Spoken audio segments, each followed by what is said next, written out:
Chacun mourra par sa manière de vivre. Ce que nous vivons sur la terre prépare ce que nous allons vivre dans l'éternité, comme la résurrection de Lazare. La vie est ce que nous pensons, mais l'éternité est ce que Dieu pense de nous. Bien-aimés, la mort est la plus grande humiliation. Il faut voir certaines personnes vivre ou t'offenser. On dirait qu'ils ne vont jamais mourir. La mort ne connaît pas de religion ni d'âge.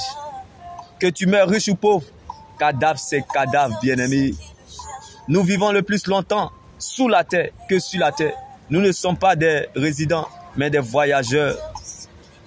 Vivre heureux et dans le bonheur n'est pas de vivre longtemps, mais plutôt d'accomplir sa mission sur la terre. Accomplir sa mission sur la terre ne dépend pas de notre état, car ce n'est pas ton rang social qui compte pour Dieu, mais plutôt ton rang dans le royaume des cieux. Ce n'est pas ta présence à l'église qui compte pour Dieu, mais plutôt la présence de Dieu dans ta vie. Ce n'est pas la quantité d'années à vivre qui compte pour Dieu, mais plutôt la qualité de vie que nous menons dans ces années.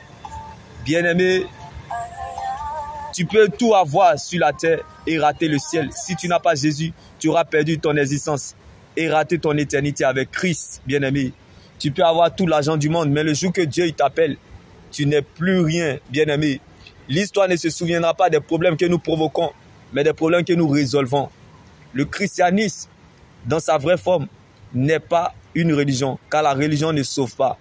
Mais c'est une relation de vie avec Jésus-Christ. C'est-à-dire, Dieu offrant son salut à quiconque croit, place et met sa confiance dans le sacrifice de Jésus à la croix, tout en nous procurant le pardon des péchés et, bien-aimé, la vie après la mort.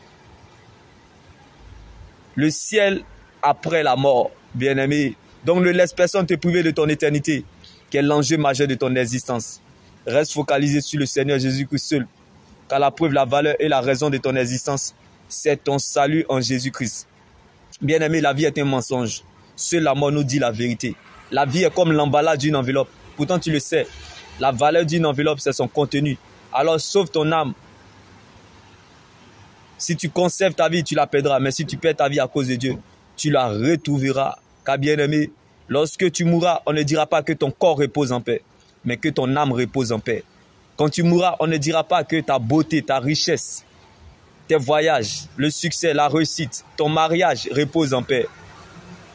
On ne dira jamais que tes grandes maisons reposent en paix, mais plutôt que ton âme repose en paix. Lorsque vous quitterez ce monde, vous n'emporterez rien de tout ce que vous avez reçu, mais de ce que vous avez donné. Il y a quelque chose que tu peux donner aux autres, quand bien même que tu n'as rien. La chose de Dieu qui est en toi. Certainement, elle te donnera accès à ta liberté. Car Paul et Silas étaient en prison, mais l'évangile n'était pas prisonnier, bien-aimé. Quand tu sais de pont en Dieu et les humains, tu provoques un concert au ciel. C'est par le sens du sacrifice pour les autres qu'on devient roi.